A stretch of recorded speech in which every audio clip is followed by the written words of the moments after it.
Hello po sa inyo mga ka-Jansky, kumusta po kayo? At ngayong araw na ito ay meron na naman po tayong bagong ibabahagi sa inyo na kung saan ito po ay mga simpleng paraan para mas lalo pang maka-attract ng good luck na yan sa saping yaman man o pananalapi. So bago po natin simulan ang mga ritual, ay nais ko naman pong i-promote sa inyo mga ka-Jansky para po sa mga gusto ng mga pampaswerte, sa inyong mga negosyo, sa inyong mga trabaho, sa inyong mga career, o kung kayo po ay mahilig maglaro na ng mga uri ng sugal, meron po tayong pampaswerte dyan.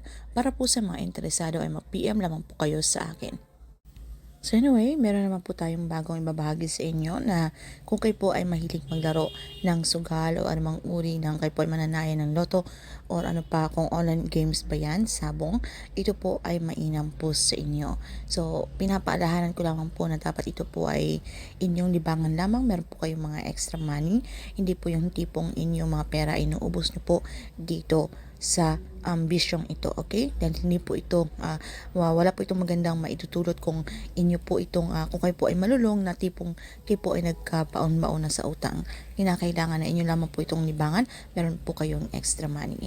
At kasabay po ng mga pampaswerte ritual na para po lumapit sa inyo ang swerte.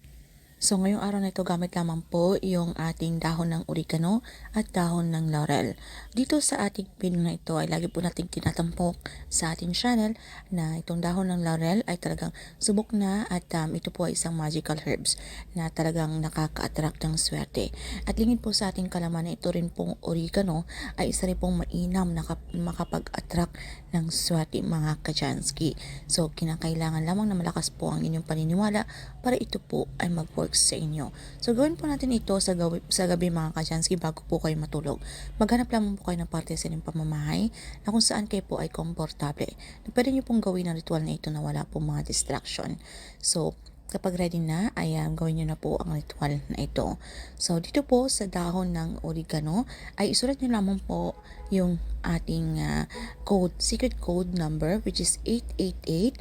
Dahil ang 888 or triple number 8, ito po ay isang spiritual number na ibig sabihin ay magarang swerte sa usaping pananalapi mga kajansky. At isa rin po itong ang triple number 7 ay isa rin pong spiritual number na malakas din po itong maghatak ng swerte.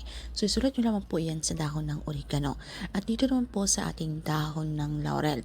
So halimbawa po kung ang intention nyo po ay kayo po ay mananayan ng loto, isulat nyo naman po doon yung inyong mga favorite number, inyong mga lucky number, yung 6-digit number na lagi nyo pong tinatayaan.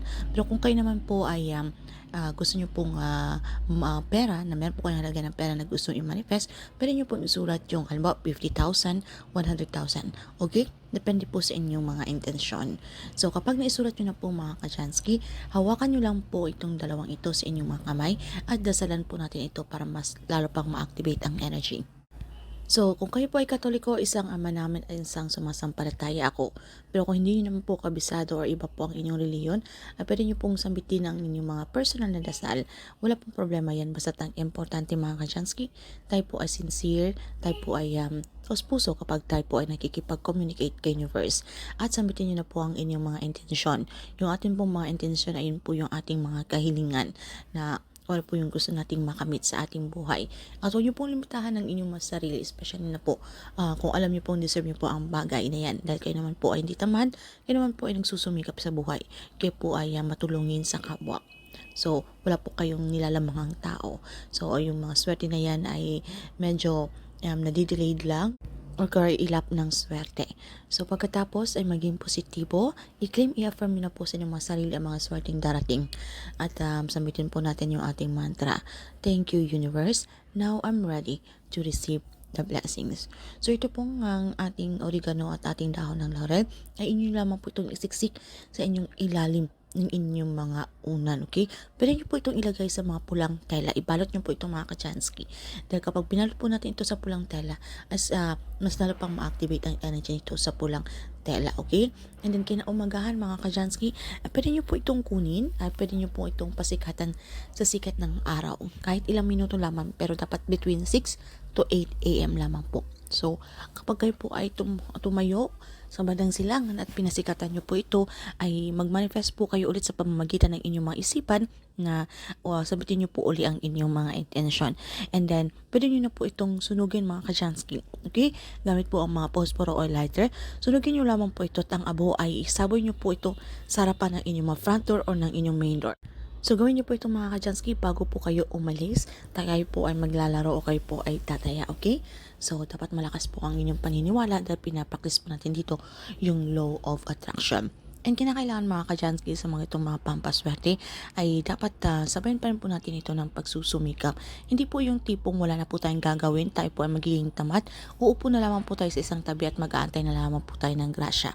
Hindi po ito ganun mga kajansky. So dapat maging komportable lamang po tayo o po tayong maging atat kung kailan ba darating yung swerte. So dapat hindi po natin iisipin lagi.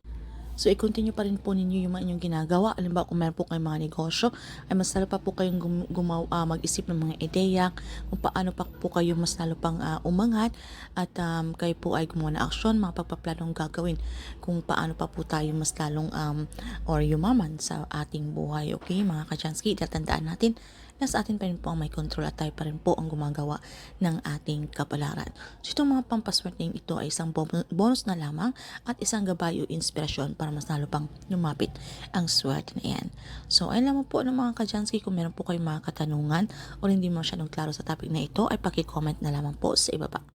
So, ayun lamang po ng mga kachanskin. Maraming salamat po sa inyo.